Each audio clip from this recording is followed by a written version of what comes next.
ধন্যবাদ। আইপিএফটির কেন্দ্রীয় কার্যকরী কমিটি গত 2 অক্টোবর 2020 আমরা নিয়ে বসেছি। ওই কমিটিতে স্পেশালি আসন্ন এডিসি ইলেকশনকে নিয়ে বেশিরভাগ চর্চা হচ্ছে এবং হয়েছিল।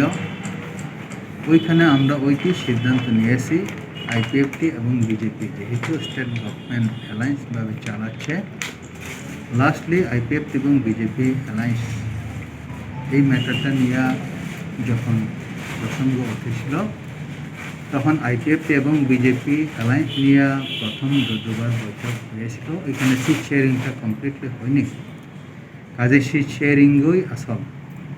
সিট শেয়ারিং আমাদের মন মতো হলে পরে আমরা বিজেপি এবং আইপিএফটি অ্যালায়েন্স হয়তো বা থাকবো, আর তা যদি না হয় তাহলে আমরা একাই 28টা সিটে আমরা লড়াই করব। এটাই 2 অক্টোবরে আমাদের আইপিএফটির কেন্দ্রীয় কার্যকমিটিতে সিদ্ধান্ত হয়েছে। এটা সিট শেয়ারিং বা অ্যালায়েন্স এটা কোনো ব্যক্তি বিষয় না। আমি আইপিএফটির লিডার্স হলেও আমার ব্যক্তি ইচ্ছে আইপিএফটি চলবে না। এটা দলগত সিদ্ধান্ত, দল যা ডিসিশন নেবে ওইটাই হবে। বিজেপি এবং আইপিএফটি সিট শেয়ারিং নিয়ে কতটা কী হবে না হবে এটা আইপিএফটি শীর্ষ নেতৃত্ব এবং বিজেপি শীর্ষ নেতৃত্বের ডিসিশনের মাধ্যমে হইতে বা হবে। আমরা স্পষ্ট করে আবারও বলে দিতে চাই, মানে আমাদের মন মতো সিট আমাদেরকে দেওয়া হলে আইপিএফটি এবং বিজেপি অ্যালায়েন্স হবে, নতুবা আমরা একাই 28টা সিটেই লড়ব। এটি আমাদের চূড়ান্ত লাস্ট অ্যান্ড ফাইনাল। স্যার আরও এখন যে কোনো ইলেকশনের সময় বিভিন্ন রাজনৈতিক দলগুলো বা বিভিন্ন সাংগঠনিক এটা তাদের কার্যক্রমটা একটু বাড়ানোর চেষ্টা করে। আমরা দেখেছি বিগত দিনগুলোতে আইএনপিটির কোনো কার্যকলাপ নেই পার্টি হিসাবে বা ইলেকশন ক্যাম্পেইন হিসাবে। এছাড়া ত্রিপুরা ত্রিপুরা মহারাজার যে সংগঠন এবং টিপিএফ তাদেরও কোনো রকম কার্যকলাপ নেই। টিপিএফ এবং ত্রিপুরা এই দুটি সংগঠন তো ওরা নিজেরাই বলছে তারা রাজনৈতিক সংগঠন না, তারা একটা সামাজিক সংগঠন।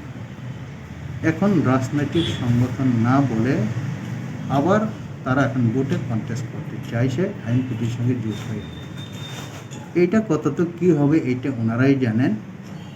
তাদের রাজনৈতিক কার্যকলাপ বা তাদের সাংগঠনিক কার্যকলাপ তো সারা ত্রিপুরা বা এডিসি এরিয়াতে নাইই। তারপরে এখন তারা বলছে আমরা মহাজোটে গেছি, আইএনপিটি, টিপিএফ, ত্রিপুরা। এখন তারা তাদের মতো করে কতটুকু ইলেকশনে এগোতে পারবে এটা তাদের ব্যাপার। আমরা আইপিএফটি পার্টি আমরা আমাদের নিজস্ব আমাদের গতিতে আমাদের নিজস্ব রণকৌশলে আমরা আসি এবং চলি। আমরা বিগত 2009 থেকেই প্রত্যেক ইলেকশনে আমরা কন্টেস্ট করে আসছি, আমরা কন্টেস্ট করেই যাব।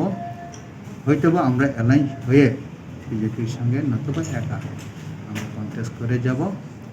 আমাদের সামনে যত বড় চ্যালেঞ্জই আসুক, যত বড় জোট মহাজোটে আসুক, তাতে আমাদের কিছু যায় আসে না। আমরা আমাদের ডিমান্ড ত্রিপুরায় নিয়ে আমরা এগোচ্ছি এবং এগোবো। এবং জনগণ এখন multimedia.com-এর যুগে সব জেনে গেছে, বুঝে গেছে কে কী করছে, কে কী বলছে, মানে কার কী আইডিওলজি, এটা জনগণ বিচার করবে। আমরা সব চ্যালেঞ্জকে আমরা আমাদের মতো করে লড়ার প্রস্তুতি আমরা আছি।